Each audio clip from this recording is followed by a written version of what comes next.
Matthew chapter 26. When Jesus had finished saying all these things, he said to his disciples, "As you know, the Passover is 2 days away, and the Son of Man will be handed over to be crucified."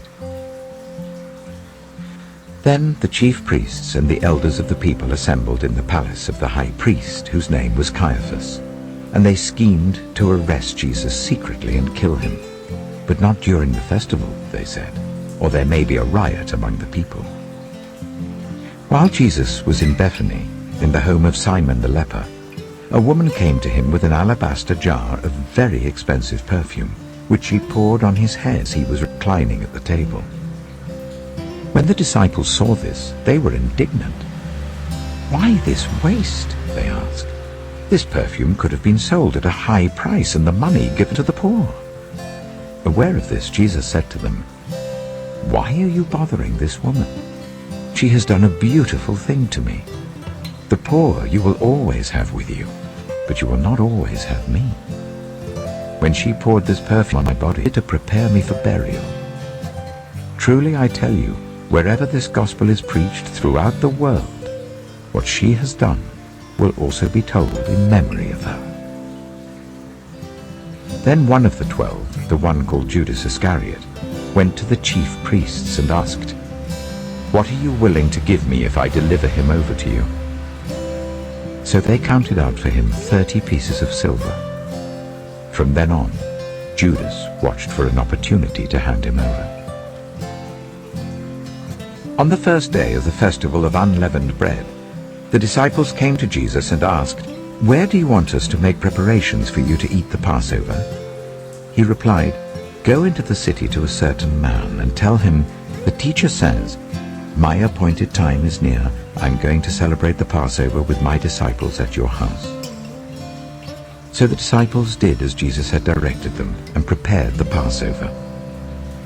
When evening came, Jesus was reclining at the table with the 12, and while they were eating, he said, "Truly I tell you, one of you will betray me." They were very sad and began to say to him one after the other, "Surely you don't mean me, Lord." Jesus replied, "The one who has dipped his hand into the bowl with me will betray me. The Son of Man will go just as it is written about him. But woe to that man who betrays the Son of Man. It would be better for him if he had not been born." Then Judas, the one who would betray him, said, "Surely you don't mean me, Rabbi." Jesus answered, "You have said so." While they were eating, Jesus took bread, and when he had given thanks, he broke it and gave it to his disciples, saying, "Take and eat. This is my body." Then he took a cup, and when he had given thanks, he gave it to them, saying, "Drink from it, all of you. This is my blood of the covenant, which is poured out for many for the forgiveness of sins. I tell you, I will not drink from this fruit of the vine from now on until that day when I drink it new with you in my Father's kingdom." When they had sung a hymn, they went out to the Mount of Olives. Then Jesus told them, "This very night you will all fall away on account of me. For it is written, I will strike the shepherd and the sheep of the flock will be scattered. But after I have risen, I will go ahead of you into Galilee." Peter replied, "Even if all fall away on account of you, I never will." "Truly I tell you," Jesus answered, "this very night before the cock crows, you will disown me 3 times. But Peter declared, "Even if I have to die with you, I will never disown you." And all the other disciples said the same. Then Jesus went with his disciples to a place called Gethsemane, and he said to them, "Sit here while I go over there and pray." He took Peter and the 2 sons of Zebedee along with him, and he began to be sorrowful and troubled. Then he said to them, "My soul is overwhelmed with sorrow to the point of death. Stay here and keep watch with me." Going a little farther, he fell with his face to the ground and prayed, "My Father, if it is possible, may this cup be taken from me. Yet not as I will, but as you will." Then he returned to his disciples and found them sleeping. "Couldn't you men keep watch with me for 1 hour?" he asked Peter. "Watch and pray, so that you will not fall into temptation. The spirit is willing, but the flesh is weak." He went away a second time and prayed, "My Father, if it is not possible for this cup to be taken away unless I drink it, may your will be done." When he came back, he again found them sleeping because their eyes were heavy. So he left them and went away once more and prayed the third time, saying the same thing. Then he returned to the disciples and said to them, "Are you still sleeping and resting? Look, the hour has come, and the Son of Man is delivered into the hands of sinners. Rise, let us go. Here comes my betrayer." While he was still speaking, Judas, one of the 12, arrived. With him was a large crowd armed with swords and clubs sent from the chief priests and the elders of the people. Now the betrayer had arranged a signal with them. "The one I kiss is the man. Arrest him." Going at once to Jesus, Judas said, "Greetings, Rabbi," and kissed him. Jesus replied, "Do what you came for, friend." Then the men stepped forward, seized Jesus, and arrested him. With that, one of Jesus' companions reached for his sword, drew it out, and struck the servant of the high priest, cutting off his ear. "Put your sword back in its place," Jesus said to him. "For all who draw the sword will die by the sword. Do you think I cannot call on my Father, and he will at once put at my disposal more than 12 legions of angels?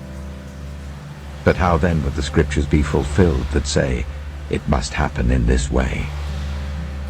In that hour Jesus said to the crowd, "Am I leading a rebellion that you've come out with swords and clubs to capture me?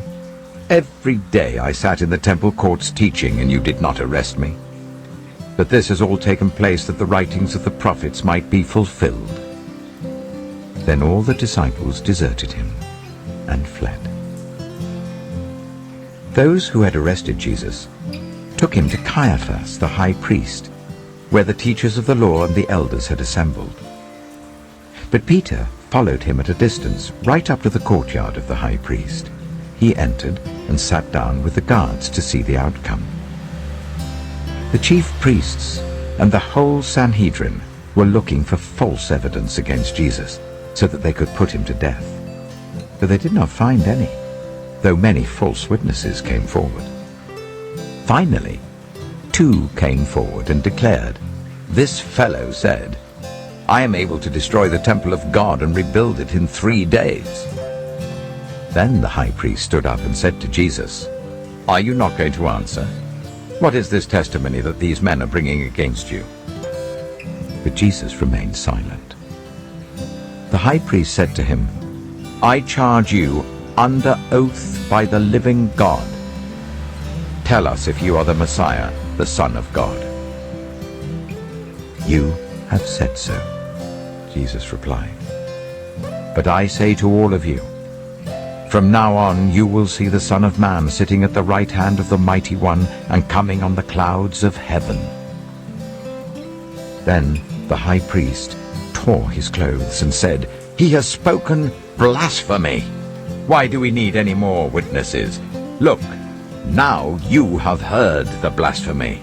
What do you think?" "He is worthy of death," they answered. Then they spat in his face and struck him with their fists.